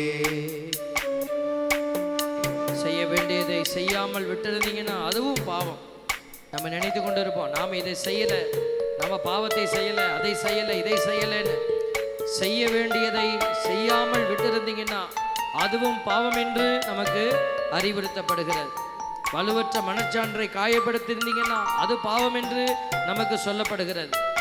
நல்லது செய்ய முடியாத நிலையில் இருந்திருந்தீங்கன்னா அது பாவம் என்று நமக்கு அறிவிக்கப்படுகிறது. யாக்கோபு 4:17 சொல்லுது, நன்மை செய்ய ஒருவருக்கு தெரிந்திருந்தும் அவர் அதை செய்யாவிட்டால் அது பாவம் என்று எழுதப்பட்டிருக்கிறது. ஆள் பார்த்து செயல்பட்டிருந்தீங்கன்னா அது பாவம் என்று எழுதப்பட்டிருக்கிறது. ஒப்பு கொடுத்து ஜெபிப்போம். எதெல்லாம் பாவம் என்று அறியாத நிலையில் இருந்தா ஒப்பு கொடுங்க. ஆவியானவர் உனக்கு அதை வெளிப்படுத்துவார்.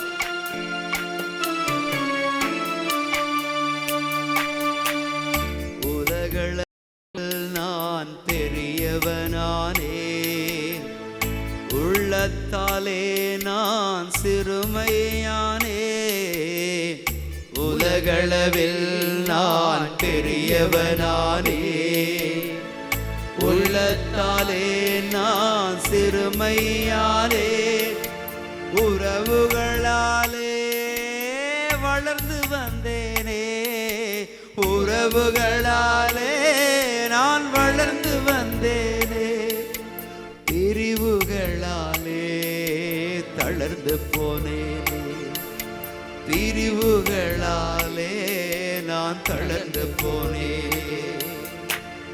பெலவானே பெலன் தருபவரே, பெலவினன் என்னையுமே பெலன் தந்த காப்பாயே.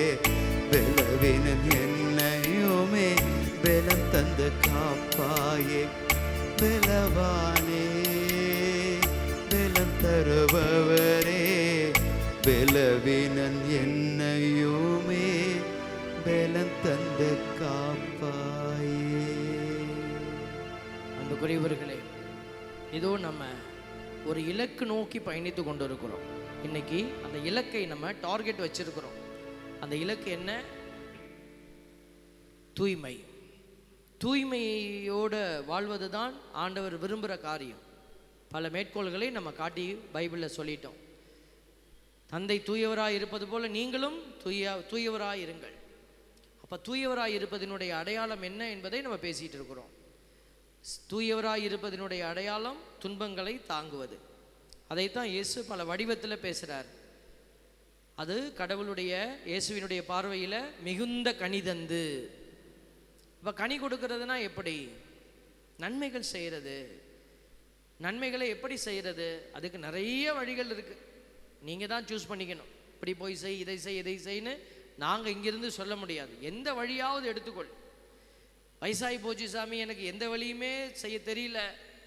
நீங்கள் முட்டி போட்டு என்ன செய்யலாம்? ஜெபமாலை எடுத்து அநேகருக்காக ஜெபிக்கலாம். பரிந்துரைத்து ஜெபிப்பது. என்னால் வெளியெல்லாம் போக முடியாது ஃபாதர், நான் என்ன பண்ணணும்? ஒரு 4 பேர் 5 பேர் சேர்ந்து வந்து இந்த ஆலயத்திற்காகவும் மக்களுக்காகவும் திருச்சபைக்காகவும் நீங்கள் பரிந்து பேசுனீங்கன்னா அந்த ஜெபம் வல்லமையான ஜெபம். உங்களையும் அது காப்பாற்றும், நீங்கள் ஜெபிக்கிறவர்களுக்கும் அது பேருதவியாக இருக்கும். அதையாவது செய்யணும். மிகுந்த கனி தந்து. நம்ம என்ன செய்கிறோம்? வருஷத்தில் ஒரு நல்லதை ஏதாவது பண்ணிட்டு நம்ம சொல்கிறோம், நான் அதை பண்ணிட்டேன், ஒன்று போதும். இல்லை, இயேசு ஆண்டவர் அழகாக சொல்கிறாரு, மிகுந்த கனி தந்து. அப்போனா ஒரு கனி அல்ல, நம்ம கொடுக்க வேண்டிய கனி பல வகையாக இருக்கிறது. என் சீடராக இருப்பதே. இப்போ சீடத்துவத்தினுடைய அடையாளம் என்ன? ஆண்டவர் சொல்லுது போல சிலுவையை தூக்கி கொண்டு பின்னாடி வருது. ஆண்டவர் சொல்கிறார் மத்தேயு நற்செய்தி 11 மத்தேயு நற்செய்தியில் ஆண்டவருடைய வார்த்தை வரும், சுமை சுமந்து சோர்ந்திருப்பவர்களே எல்லோரும் என்னிடத்திலே வாருங்கள், நான் உங்களுக்கு இளைப்பாறுதல் கொடுப்பேன். அந்த வார்த்தையை நமக்கு நிறைய தடவை கேட்டிருக்கிறோம். அதில் வரக்கூடிய முக்கியமான விஷயம், என் நுகத்தை உங்கள் மேல் ஏற்றுக்கொண்டு என்னிடம் கற்றுக்கொள்ளுங்கள். அப்போ ஆண்டவர் சொல்கிற வார்த்தை பாருங்க, என் நுகத்தை. கடவுளுக்குன்னு ஒரு நுகம் இருக்குதா, இயேசுக்குன்னு ஒரு பாரம் இருக்குது. என் நுகத்தை உங்கள் மேல் ஏற்றுக்கொண்டு என்னிடம் கற்றுக்கொள்ளுங்கள், அப்பொழுது உங்கள் உள்ளத்திற்கு இளைப்பாறுதல் கிடைக்கும். நீ சும்மா வந்து என்கிட்ட தூக்கி போட்டுட்டு போயிடலான்னு நினைக்காத. நான் சொல்கிறத நல்லா புரிஞ்சு செயல்படு. என் நுகத்தை நீ போய் எடுத்துக்கோ, உனக்கு எல்லாம் கிடைக்கும். நான் உன்னுடைய பிரச்சனையெல்லாம் நான் பார்த்துக்கிறேன் அப்படிங்கிறாரு. அப்போ ஆண்டவருக்கென்று ஒரு நுகம் இருக்கிறதுன்னா அது என்ன நுகம்? இதுதான் இன்னைக்கு இலக்கு பயணம். என் அன்பு பிள்ளைகளே, நறுமையான நேரத்தில் ஆண்டவர் என்ன செய்கிறாரு? அவருடைய காயங்களால் நம்மை குணமாக்குகிறார். இந்த நாள் முழுவதும் நீங்கள் இந்த தியானத்தில் இருந்திருக்கிறீங்க. இந்த தியானத்தில் ஆண்டவர் உங்களோட பேசி, என்னுடைய பணியை நீ எடுத்து செய்வியா? எனக்காக இதை போய் நீ செய்வியா? எனக்காக நீ பேசுவியா? இன்னைக்கு ஆயிரம் வழிகளில் கடவுளுக்கு நீங்கள் ஊழியம் செய்ய முடியும். நம்ம நினைக்கிற மாதிரி வெறும் பைபிளை தூக்கிக்கிட்டு போய் இப்போ பிரசங்கம் வைக்கிறது தான் ஊழியம் என்று அல்ல. நீங்கள் நிற்கிற இடத்துல நீங்கள் ஊழியம் செய்யலாம், குடும்பத்துக்குள்ளே ஊழியம் செய்யலாம். அநேக குழந்தைகள் ஆண்டவரை அறியாமல் இருக்கிறார்கள், உங்கள் வீட்டு பிள்ளைகள். அப்போ நீங்கள் என்ன செய்யணும்? தியாகம் செய்யணும். முன்னாடியெல்லாம் வீட்டில் பெரியவங்க தாத்தா பாட்டியெல்லாம் ராத்திரியில் தூங்குறதுக்கு முன்னாடி பிள்ளைகளை படுக்க வச்சுக்கிட்டு விவிலிய கதைகளை பிள்ளைகளுக்கு சொல்லி கொடுத்தாங்க. இப்போ எல்லாம் சேர்ந்து, குடும்பமே சேர்ந்து கொலைகார சீரியலெல்லாம் பார்த்துக்கிட்டு இருக்கு. அடுத்தவனை கொல்றது எப்படி, அடுத்தவனை அழிக்கிறது எப்படி, எல்லாத்தையும் பார்த்துட்டு குடும்பமே கொலை நாசமாகி போய் தூங்குது. அப்படியே தூங்கிடும். அதனால தான் பிள்ளைகளை சொல்லுகிறோம், தியாகம் இல்லாத குடும்பம் ஜெயிக்க முடியாது. அந்த தியாகம்ங்கிற வார்த்தைக்கு பின்னாடி இருக்கிறது என்ன? ரத்தம் சிந்துதல். ஆகவே தான் ஆண்டவர் இன்றைக்கு இந்த பாவத்தினுடைய அடையாளத்தை எல்லாம் நீங்கள் அறிக்கை செய்வது கூட அந்த இரத்தம் சிந்துதலின் அடையாளம் என்பதை இன்னைக்கு உணர்த்தி இருக்கிறாரு. இந்த உணர்த்ததற்குள்ளே இருந்து தான் நம்ம என்ன செய்கிறோம்? பயணித்து கொண்டு இருக்கிறோம். ஆண்டவருடைய பிள்ளைகள் இந்த திருச்சிலுவைக்கான ஒரு சாட்சியாக மாறணும். அன்னை மரியாள் சிலுவைக்கு அடியில் உட்கார்ந்துருந்தாங்க அப்படின்னா, இயேசுவை மடியில் தாங்கி உட்கார்ந்துருந்தாங்க அப்படின்னா, அவங்க சிலுவைக்கு சாட்சியாய் நின்னாங்க. இயேசு மட்டுமல்ல, இயேசுவோடு இணைந்து சான்று பகர்ந்தவர், சிலுவையிலே தன்னை அறைந்து கொண்டவர் அன்னை மரியாள். அதனால தான் நீங்களும் நானும் இந்த தாயினுடைய அடையாளத்தை பின்பற்றணும். அப்படின்னா அது முக்கியமான அடையாளம், துன்பத்தை தாங்கி வழி நடந்து வருவது. அதுக்கு தான் ஆண்டவர் தன்னுடைய பிள்ளைகளை சீடத்துவத்திற்குள்ளே அழைத்து கொண்டே இருக்கிறார். ரோமையர் 9:8 சொல்லுது பாருங்க. ரோமையர் 9:8, இயல்பான முறைப்படி பிறந்த பிள்ளைகள் அல்ல, வாக்குறுதியின் மூலம் பிறந்த பிள்ளைகளே கடவுளின் பிள்ளைகளாகவும் ஆபிரகாமின் வழி மரபினர்களாகவும் கருதப்படுகின்றனர். ரோமையர் 9:8 இந்த கடவுளின் பிள்ளைகள் யாரு, வாக்குறுதியின் பிள்ளைகள் யாருங்கிறத அடையாளப்படுத்துறாரு. இச்சைக்குரிய பிள்ளைகள் அவங்க உலகத்தை சார்ந்தவர்கள், உலகத்தில் ஓடுவாங்க, உலகத்தை குறித்து கவலைப்படுவாங்க. ஆனால் ஆண்டவருக்குரிய பிள்ளைகள், வாக்குறுதியின் மூலம் பிறந்த பிள்ளைகளே கடவுளின் பிள்ளைகள். அவர்கள் தான் நாங்கள் சொன்னோம் பார்த்தீங்களா, வாக்குறுதி, நீ தெரிந்தெடுக்கப்பட்ட வழிமரபு, அரச குருக்களின் கூட்டம், இதெல்லாம் எனக்குத்தான் கொடுக்கப்பட்ட வாக்குறுதிங்கிறத அவங்க புரிந்து கொண்டு செயல்படுவாங்க. அழைப்பு கடவுள் எல்லாருக்கும் கொடுக்கிறாரு. ஆனால் எல்லாராலும் அந்த அழைப்பை உணர முடியல. அழைப்பை உணர்கிற பிள்ளைகள் வெகு சிலராக இருக்கிறாங்க. பிரைஸ் தி லார்ட், ஹல்லேலூயா, ஹல்லேலூயா. இப்போ நீங்கள் அந்த அழைப்பை உணர்றீங்களா? இந்த அழைப்பு எனக்குத்தான் என்று நீங்கள் உணர்ந்தீங்கன்னா ஆண்டவர் உங்களுக்கு திட்டத்தை வெளிப்படுத்துவார். Praise the Lord. எல்லாருக்குமே கடவுள் பேசிக்கிட்டே தான் இருப்பார். யார் அந்த திட்டத்தை உணரணும்னு விரும்புகிறாங்களோ அவர்களுக்கு தான் ஆண்டவர் திட்டத்தை வெளிப்படுத்துவார். நிறைய அழைப்பை பெற்றவங்க நிறைய பேர் இருக்கிறாங்க. ஆனால் அந்த அழைத்தலில் செயல்படுறவங்க கொஞ்சம் பேர் தான். அதான் ஆண்டவர் சொல்கிறார், செவியுள்ளோர் கேட்கட்டும்.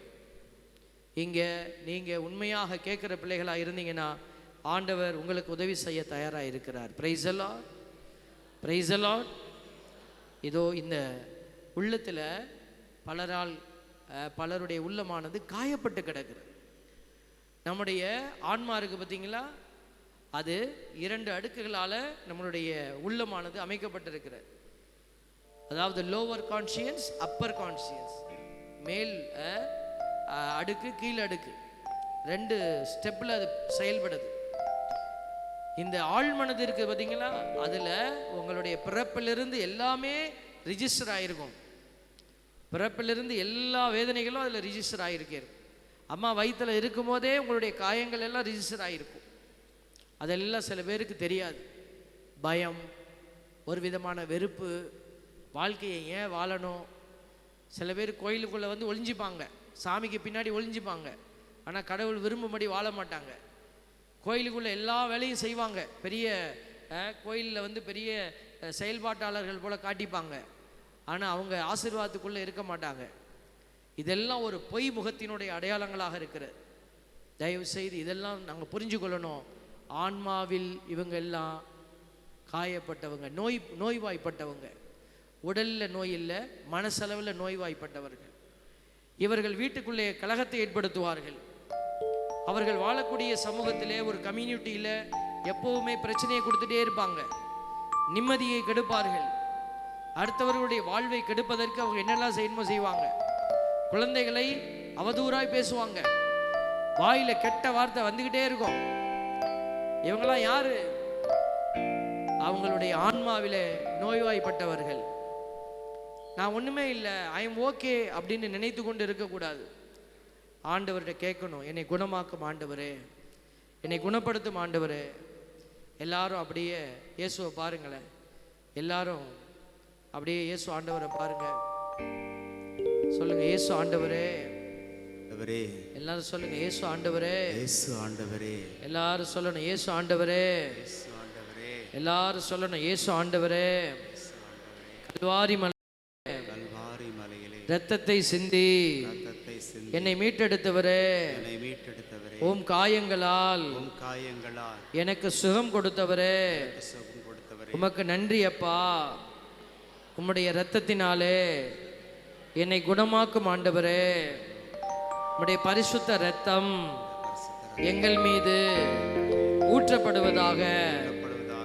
எங்களுடைய காயப்பட்ட இதயங்கள் சுகமடைவதாக, வேதனைகள் மாறுவதாக, மனபாரங்கள் மாறுவதாக, பயங்கள் மாறுவதாக, வேதனைகள் மாறுவதாக, கசப்புகள் மாறுவதாக. உம்முடைய இரத்தம் என் வாழ்வில் ஜெயமாய் மாறட்டும். ஹல்லேலூயா, ஹல்லேலூயா, ஹல்லேலூயா, ஹல்லேலூயா. குணமாக்கும் இயேசுவே பாடுவோமா?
மருந்து அல்ல, ஆண்டவருடைய வார்த்தை உன்னை சுகப்படுத்துகிறது.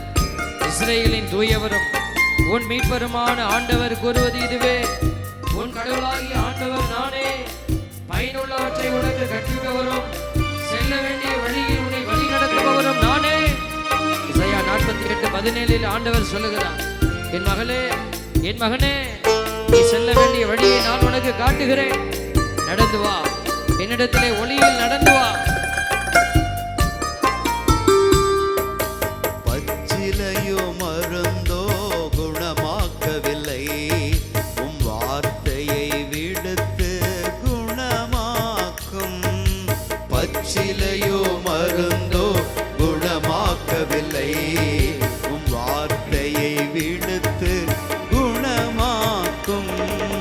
திரு ரத்தத்தால் கழுவும், திரு ரத்தத்தால் இயேசுவே, இயேசுவே குணமாக்கும். இயேசுவே, இயேசுவே குணமாக்கும். குணமாக்கும் இயேசுவே குணமாக்கும். உம் திரு ரத்தத்தால் என்னை கழுவிவிடும். ஆண்டவரே எல்லாரும் கேளுங்க. ஆண்டவரே சுகமாக்கும் வல்லமையினாலே என்னை சுகமாக்கும் ஆண்டவரே. உள்மன காயங்களை மாற்றுகிறவரே, இதோ இந்த இடத்துல உள்மன காயங்களோடு வந்திருக்கிற எங்களை நீர் ஆற்றுப்படுத்தும் ஆண்டவரே. ஆண்டவரே, உண்மையே நம்பி இருக்கிறோம். எனக்கு துணையும் கேடயமுமாய் இருப்பவரே, இதோ இந்த என்னுடைய உள்ளார்ந்த பாவங்கள் மன்னிக்கப்படுவதாக. எசையா 53:5 படியாக அவரோ நம் குற்றங்களுக்காக காயமடைந்தார், தம் செயல்களுக்காக நொறுக்கப்பட்டார் என்று எழுதப்பட்டிருக்கிறது. ஆண்டவரே, என் பாவங்களுக்காக காயப்பட்ட உம்முடைய கரத்திலே என்னை ஒப்படைக்கிறேன். என்னுடைய ஆத்மாவை ஒப்படைக்கிறேன். என்னுடைய ஆத்மாவில் இருக்கிற எல்லா விதமான கசப்புகளையும் மாற்றி தாருங்க ஆண்டவரே. ஒப்பு கொடுத்து ஜெபிப்போம்.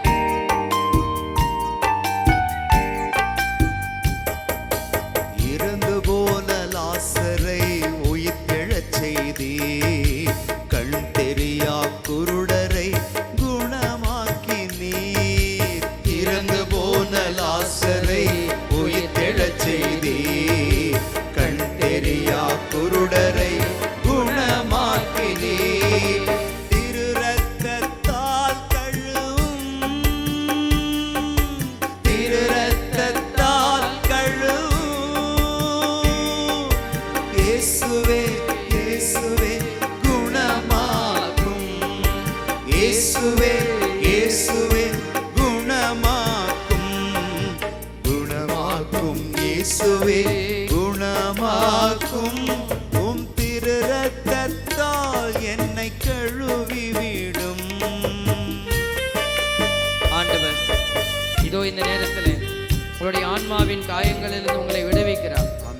நாங்கள் எல்லா சூழ்நிலைகளிலும் இன்னலுற்றாலும் மனமுடைந்து போவதில்லை, குழப்பமுற்றாலும் நம்பிக்கை இழப்பதில்லை. 2 கொரிந்தியர் 4:8 பவுலடியார் சொல்லுகிற வார்த்தைகளை நீங்கள் உங்களுடைய இதயத்திலே சொல்லிக் கொள்ளுங்கள். நாங்கள் எந்த சூழ்நிலைகளில் இன்னலுற்றாலும் மனமுடைந்து போவதில்லை ஆண்டவரே, குழப்பமுற்றாலும் நம்பிக்கை இழப்பதில்லை ஆண்டவரே. ஏனெனில் நீர் எங்களோடு இருக்கிறீர், எங்களை வாழ்விக்கிறீர், எங்களை கரம் பிடித்து வழி நடத்துகிறீர். உம்முடைய கோலும் கழியும் எனக்கு வழி நடத்தும் என்று சொல்லி ஆண்டவரிடத்திலே ஒப்பு கொடுத்து ஜெபிப்போம். பேதுருவின் மாமியாரை குணமாக்கி நீர், பெரும்பாடுள்ள பெண்ணை குணமாக்கி நீர். பேதுருவின் மாமியாரை குணமாக்கி நீர், பெரும்பாடுள்ள பெண்ணை குணமாக்கி நீர். திரு ரத்தத்தால் கழுவும், திரு ரத்தத்தால் கழுவும். இயேசுவே, இயேசுவே குணமாக்கும். இயேசுவே, இயேசுவே குணமாக்கும். குணமாக்கும் இயேசுவே குணமாக்கும். உம் திரு ரத்தத்தால் என்னை கழுவி விடும். குணமாக்கும் இயேசுவே குணமாக்கும். உம் திரு ரத்தத்தால் என்னை கழுவி விடும். உம் திரு ரத்தத்தால் என்னை கழுவி விடும். உம் திரு ரத்தத்தால் என்னை கழுவி விடும். உம் திரு ரத்தத்தால் என்னை கழுவி விடும். உம் திரு ரத்தத்தால் என்னை கழுவி விடும். இயேசுவே, இயேசுவே, இயேசுவே, இயேசுவே, இயேசுவே, இயேசுவே, இயேசுவே. இயேசுவே, இயேசுவே, இயேசுவே, இயேசுவே, இயேசுவே, இயேசுவே, இயேசுவே. குணமாக்கும் இயேசுவே குணமாக்கும். உம் திரு ரத்தத்தால் என்னை கழுவி விடும். ஆண்டவர், இந்த சிறப்பான திருவிழாவின் நாளில் அநேகர் பாவரிக்கை செய்து உங்களை கழுவி கொண்டிருக்கிறீங்க. தொடர்ந்து தந்தையர்கள் கேட்டுக்கொண்டே இருப்பாங்க. இந்த ஆராதனையை நாங்கள் நிறைவு செய்தாலும் அவர்கள் கேட்டுக்கொண்டு இருப்பாங்க. இந்த ஆலயத்தில் சப்தம் இல்லாமல் மற்றவங்க இருந்து இந்த பாவரிக்கை செய்ய வேண்டியவங்க செய்துட்டு போகணும். ஓசையா 14:4 சொல்லுது, அவர்களுடைய பற்றுறுதியின்மையை நான் குணமாக்குவேன். பற்றுறுதியின்மை கூட பாவம் என்பதை நம்ம உள்ளத்தில் காயமாய் அதை ஏற்படுத்தி இருக்கிறது. காயத்துங்கிறது நமக்கு தெரியாது பாருங்க. பைபிளில் ஒசையா 14:4 சொல்லுது, அவர்களுடைய பற்றுறுதியின்மையை நான் குணமாக்குவேன், அவர்கள் மேல் உளமாற அன்பு கூறுவேன், அவர்கள் மேலிருந்த என் சினம் தணிந்து விட்டது. இவ்வளவு நேரமாக நீங்கள் உட்கார்ந்துருக்கிறீங்களே, கடவுள் உங்களுக்கு என்ன வார்த்தை கொடுப்பார் பாருங்க. உங்கள் மேலிருந்த சினம் தணிந்து விட்டது, அன்பு பெருகிவிட்டது. எசையா 57:18 ஆண்டவர் சொல்கிறாரு, அவர்கள் சென்ற பாதைகளை கண்டேன், ஆயினும் அவனை குணமாக்குவேன். தவறான பாதையில் நீ போன எனக்கு தெரியும், ஆனாலும் நான் உன்னை குணமாக்குவேன். அவனை நடத்தி சென்று அவனுக்கு மீண்டும் ஆறுதல் அளிப்பேன். எரேமியா 3:22 ஆண்டவர் சொல்றாரு, என்னை விட்டு விலகிய மக்களே திரும்பி வாருங்கள், கம் பேக் டு மீ, உங்கள் நம்பிக்கையின்மையிலிருந்து உங்களை குணமாக்குவேன். பற்றுறுதியின்மை, நம்பிக்கையின்மை இதெல்லாம் பாவத்தினுடைய ஆழமான அடையாளங்கள். இதோ நாங்கள் உம்மிடம் வருகிறோம், நீரே எங்கள் கடவுளாகி ஆண்டவர் என்று சொல்லி அவர்கள் திரும்பினார்கள். உசையா 6:1 சொல்லும்படியாக, வாருங்கள் ஆண்டவரிடம் நாம் திரும்புவோம், நம்மை காயப்படுத்தியவர் அவரே, அவரே நம்மை குணமாக்குவார், நம்மை அடித்து நொறுக்கியவர் அவரே, அவரே நம் காயங்களை கட்டுவார். ஆண்டவர் அந்த சிறப்பான காரியத்தை இந்த நேரம் செய்து கொண்டிருக்கிறார். எல்லோரும் எழுந்து நிற்போமா? எல்லோரும் எழுந்து நிற்போமா? ஆண்டவரிடத்தில் உம்மால் ஆகாத காரியம் ஒன்றுமில்லை ஆண்டவரே. இதோ இந்த நேரம் உம்முடைய பாதப்படிக்கு வந்திருக்கிற எங்களை நீர் ஆசீர்வதித்திருந்தீர். இதோ இந்த நாள் முழுவதுமாக ஆண்டவரோடு இருப்பது, இலக்கு நோக்கி பயணிப்பது, துன்பத்தை சாபமாக அல்ல, ஆண்டவருக்கு உகந்த காரியமாக, என்னுடைய வாழ்வினுடைய ஆசீர்வாதமே துன்பம் என்பதை இன்றைக்கு நம்ம உணர்ந்து கொண்டோம். துன்பத்தை வீணாக்கி கொண்டிருந்தால் மீண்டெடுங்க. துன்பத்தை வீணாக்கி கொண்டிருந்தால் விட்டுடாதீங்க. இனிமேல் நோயினாலே வரும் துன்பம், குடும்பத்திலே வரக்கூடிய துன்பம், தனிப்பட்ட வாழ்வியல் துன்பம் எதுவாக இருந்தாலும் ஆண்டவருக்கு அதை ஒப்புக்கொடு. ஆண்டவர் உன் துன்பத்தை ஏற்றுக்கொள்கிறார். ஆண்டவருக்கு துன்பம் தேவை. ஆண்டவர் உனக்கு பலன் கொடுக்கிறார். குணமாகுகிற வல்லமை உனக்குள்ளே கடந்து வந்து கொண்டிருக்கிறது. அவரால் ஆகாத காரியம் ஒன்றுமில்லை என்று உன் கண்கள் விடுதலையில் காணும்படி ஆண்டவரை அபிஷேகிப்பார்.